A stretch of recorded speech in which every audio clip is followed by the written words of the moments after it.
Kamusta maghapon mo? Hindi na kita ginising kaninang umalis ako. Ang himbing kasi ng tulog mo. Amoy araw ka at ang dungis mo. Kunwari reklamo ni Liza nang humarap si Mark sa kanya. Bigla na lang kasing yumakap ang kanyang asawa sa kanya mula sa likuran. Tumawa si Mark at hinalikan ang tungking ng ilong ni Liza. Dapat masanay ka na dahil nagpalit na ako ng pabango. Libre na, kikita pa ako habang nagpo-produce. Biro ng kanyang asawa. Pwes, ayoko ng bagong pabango mo. Huwag kang tatabisahin sa pagtulog. Ganting biro ni Liza. Lumakas pang lalo ang tawa ni Mark. Ayaw mo na pala akong makatabi. Bakit nahayakap ka sa akin at sinisinghot mo yata ang lahat ng amoy ko? Nag-init ang mga pisngi ni Liza. Kakaibang epekto sa kanya ng pinaghalo-halong amoy ng pawis, cologne at natural na singaw ng katawan ng kanyang asawa. Sa halip na masakit iyon sa ilong, ay nagustuhan ng kanyang pangamoy. Nagpapasabik iyon sa kanya na madama ang kanyang asawa. Namumula ka, babe. Siguro binabalak mong gawan ako ng masama, no? Huwag ka nang mahiya. Payag naman akong pagsamantalahan mo ang aking kahinaan. Nakangising sabi ni Mark. Napakayabang mo talaga. Akala mo naman, patay na patay ako sa'yo. Nakasubangot na sabi ni Liza at kinurot ang asawa sa tagiliran. Napaaray si Mark sa sakit. Babe, nasasanay ka ng sinasaktan mo ko ha. Pwede kitang idemanda sa ginagawa mong yan. Alam mo ba yun? Hinagod nito ang tagiliran. Kaagad namang nakonsensya si Liza sa ginawa. Napasobra yata ang pagkurot niya kay Mark. Itinaas niya ang t-shirt nito upang tingnan kung nasugatan niya ang asawa. Namumula iyon pero wala naman sugat. Ang arte mo, wala namang sugat.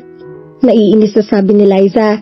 Sabay hampas sa dibdib ni Mark at naiinis siya sa pinakababa niya. Bakit? Sinabi ko bang may sugat ako? Ikaw ito nag-aalala ka agad dyan eh. Nagpigil ng tawang sabi ni Mark. Kumikislap ang mga mata sa tuwa. He was back to being playful. Namiss ni Liza ang side na iyon ng kanyang asawa. The last 2 weeks before their wedding became serious and hard time for both of them. Ewan ko sa'yo. Parang batang sabi niya at muli itong tinalikuran. Muli rin siyang pinaloob ni Mark sa mga bisig nito. Pinalaunan ng kanyang asawa ng mamunting halik ang buhok, balikat at batok ni Liza. Pilit siyang umiiwas dahil may kiliti siya sa batok, ngunit lalo lang humigpit ang pagkahayakap nito sa kanya. Mark, ano ba? Tama na. Nakikiliti ako. Awat ni Liza sa asawa. Humarap siya kay Mark at bahagya itong itinulak. Tumigil si Mark sa paghalik kay Liza, ngunit nanatili ito nakahawak sa kanyang baywang. Ang kislap sa mga mata ng asawa ay nahulaan ng pagnanasa. Alam ni Liza na iyon din ang nakikita ni Mark sa kanyang mga mata. Biglang sumeryoso ang kanyang asawa, at nang unti-unting bumaba ang mukha nito sa kanyang mukha, ay siya na mismo sumalubong ng halik dito. Pinagsaluhan nila ang isang mahapugtong hiningang halik hanggang sa naging masuyo iyon. Ilang minuto lumipas bago huminto si Mark sa paghalik kay Liza. Hinabol pa niya ang mga labi ng asawa nang lumayo sa kanya. He smiled mischievously but his eyes still burned with passion and desire. Kumurap-kurap ito pagkatapos ay tumikim. Gusto kong gawin ang parehong nasa isip natin, pero anumang sandali aakyat na rito si Nana Maring para tawagin tayo sa hapunan. Ayaw ko namang mabitin tayo, babe. Nakangising sabi ni Mark. Meron nga pala akong pasalubong sa'yo sa ibaba. Hulaan mo kung ano. Excited na sabi nito. Nahawa si Liza sa ngiti ng kanyang asawa. Napalitan ng excitement ang emotion sa mga mata nito. Ano? Isang kaing na mangga. Hindi ba naglilihi ka roon? Lumawak ang ngiti ni Liza kasabay ng paglalaway at pangangasim. Hintay kita kanina para ikaw mismo ang makapili at para maipasyal na rin kita. Hindi tayo nakapaglibot ng husto noong unang punta mo rito, kaya hindi ko na ipakita sa iyo ang buong manggahan. Nagbilin ako kay Nana na kung gusto mong sumunod doon, ipahatid ka na lang. Susunod naman sana ako, kaso bigla akong nahilo. Hindi na ako pinayagang umalis ni Nana Maring, kaya dumito na lang ako at nagpahinga. Paliwanag ni Liza. Ganun ba? Sa susunod na sumama ang pakiramdam mo, ipagtawag mo agad ako para maalalayan kita. Baka kung ano mangyari sa inyo na bibi. Naplitan ng pag-aalala ang excitement sa mukha ni Mark. Labis na nasiyahan sila isa sa importansyang ibinibigay sa kanya ng asawa. Ginawaran niya ito ng isang mabilis na halik. Normal na nararamdaman na naglilihi ang pagkahilo, kaya huwag ka mag-alala. Nandito naman si Nana Maring kaya may kasama ka. Hinawi ni Mark ang buhok ni Liza na tumabing sa kanyang mukha at malaya siyang pinagmasdan. Parang sasabog ang kanyang dibdib sa emosyong nababasa sa mga mata ng kanyang asawa. Mapapadalas na wala ako sa tabi mo. Mauulit ang katulad ngayong araw na gigising ka nang wala ako at magkikita na lang ulit tayo sa gabi. Sana'y unawain mo ang ganong sitwasyon natin. Higit pa ako magiging abala sa mga susunod na araw. Panahon ngayon ang paghahanda ng mga lupa para sa susunod na taniman. Ngayon din ang panahon ng anihan ng mga prutas. Kailangan kong matutuhan ang lahat ng may kinalaman dito sa asyenda para mapangasiwaan ito ng mabuti. Bukod doon, kailangan kong pag-aralan kung paano mapapaunlad ang asyenda para na rin sa kinabukasan natin at ng mga magsasakang umaasa roon. Seryosong sabi ni Mark. Naiintindihan ko lahat ng yan, kaya wala kang dapat ikabahala sa akin. Ang totoo ay pinagmamalaki kita dahil responsable ka, masipag, matulungin at mabuting tao. Asahan nung nandito lang ako palagi para suportahan ka kahit anong mangyari. Salamat babe, asahan ko yan ha. Hindi mo lang alam na natatakot akong magbago ka ng isip ngayong alam mo na kung anong klaseng buhay ang mayroon ako sa piling ko. Baka mainip ka rito at hanapin ang buhay sa lungsod, lalo na't hindi mo palubos na nararanasan kung paano maging dalaga. Para namang gusto ko sa lungsod. At anong klaseng buhay meron ako rito? Masaya, tahimik, kontento at higit sa lahat, mayroon ako napakabait na asawa. Ano pa bang hahanapin ko? Marahang tinapik ni Liza mukha ni Mark. Nasisiyahan namang hinalikan nito ang palad niya. Malalakas na halakhakan ang gumising kay Liza isang umaga. Sa dinig niya ay nanggagaling sa hardin ng mga tawa ng iyon. Ang isang tinig ay si Mark, samantalang ang isa pa'y matinis sa boses ng babae. Wala siyang inaasahang bisita ng araw na iyon. Ang mga magulang ni Mark pati si Alexus ay noong nakaraang linggo lang bumisita sa asyenda. Si Mildred naman ay minsan na rin bumibisita sa kanila noong 2 buwan pa lang siya sa Tarlac. Pagkatapos ayusin ang sarili, ay maingat na bumaba si Liza patungo sa hardin. Magpipitong buwan pa lang ang kanyang tiyan, pero malaki na iyon kaya medyo nahihirapan na siya maglakad. Ang sabi ni Nana Maring, baka kambal ang anak nila ni Mark.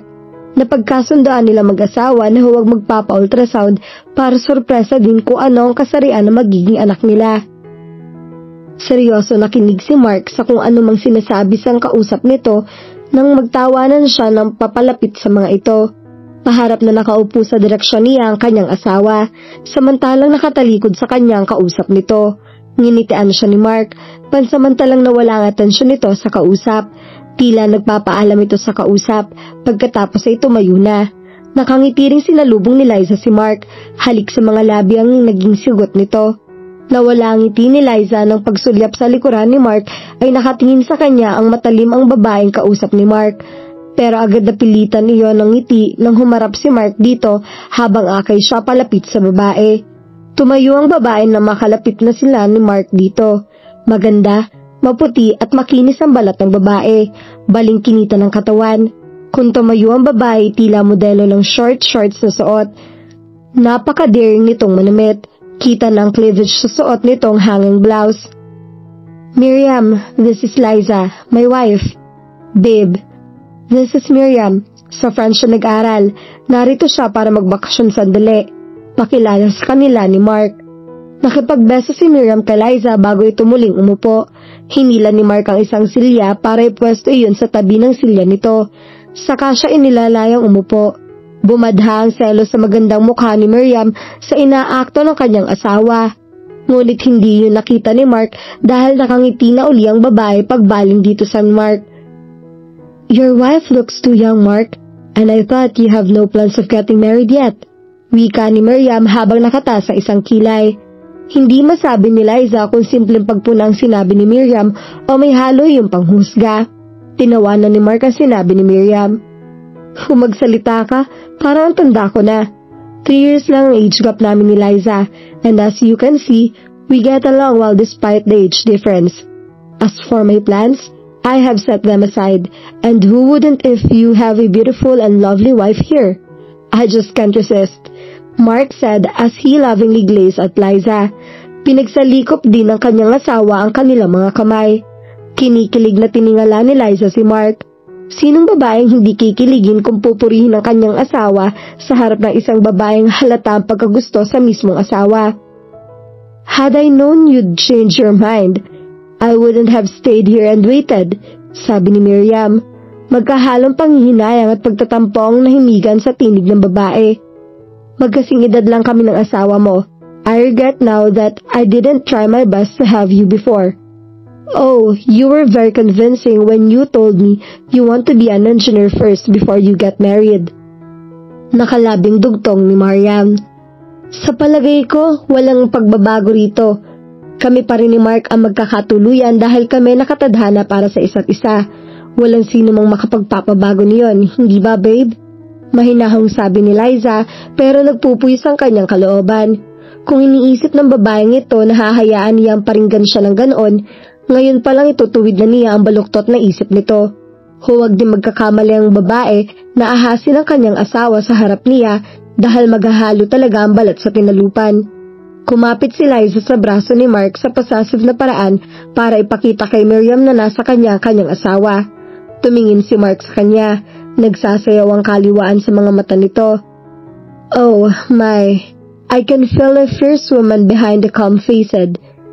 Don't worry, Spartan ako. Kung ikaw ang pinili ni Mark, I won't protest anymore. Well, just a friendly advice. Don't be too sure of yourself. You two have a long way to go with your relationship and you can tell what lies in the future, Miriam said. Her tone held a warning. Come on, Miriam. Hindi yan advice. Seryosong sabi ni Mark. Mabuti pa siguro ipasyal na kita para bago mang nanghalian ay makakabalik na tayo. Sabi ni Mark at tumayo na. Pero bago humakbang ang kanyang asawa ay bumali sa kanya. Nangako ako Miriam na ipapasyal ko siya. Babalik din agad kami. Padalhan kita na kay Nana ng almusal dito. Gusto magprotesta ni Liza. Lalo na ang umabrisete si Miriam sa kanyang asawa. Subalit ayaw niyang magmukhang sobrang possessive, baka isipin pa ni Mark na wala siyang tiwala rito. Nakasunod ang tingin ni Liza kina Mark at Miriam habang papasok ang mga ito sa bahay.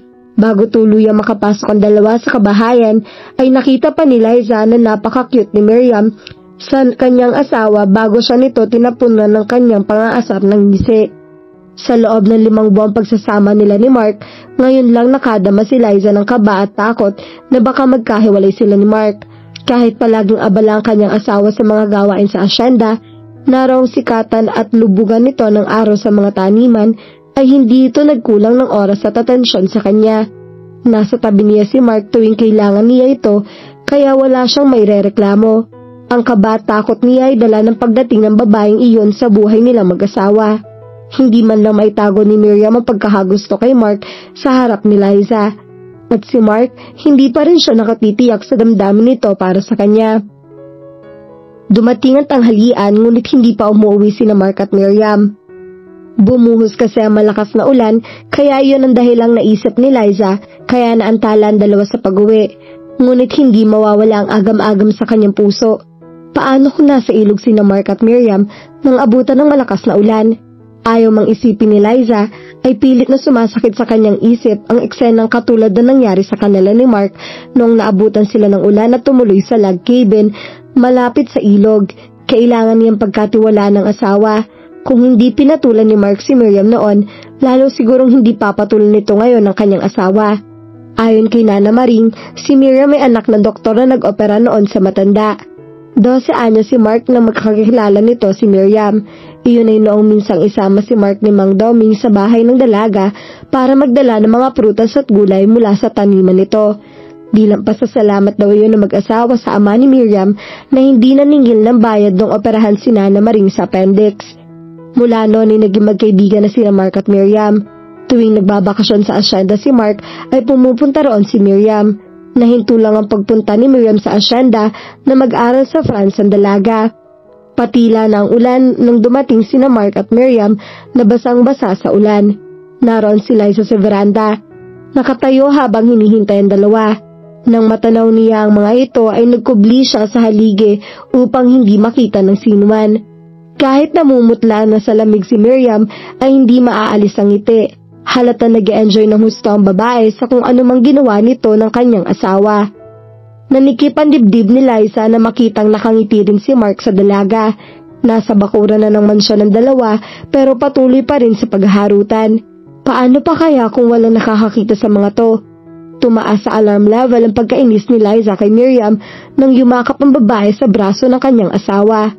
Ang dibdib ng babae na bakat na sa suot nitong blouse ay nakadikit sa braso ni Mark.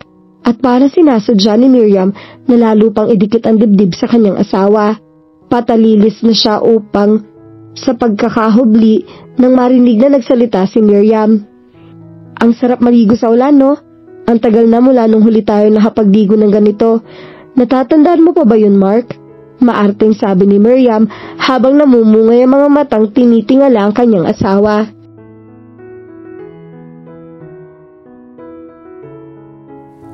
At dito na po nagtatapos ang ating kwento. Sabay-sabay po nating abangan ang susunod na kabanata. Maraming salamat po. God bless and stay safe.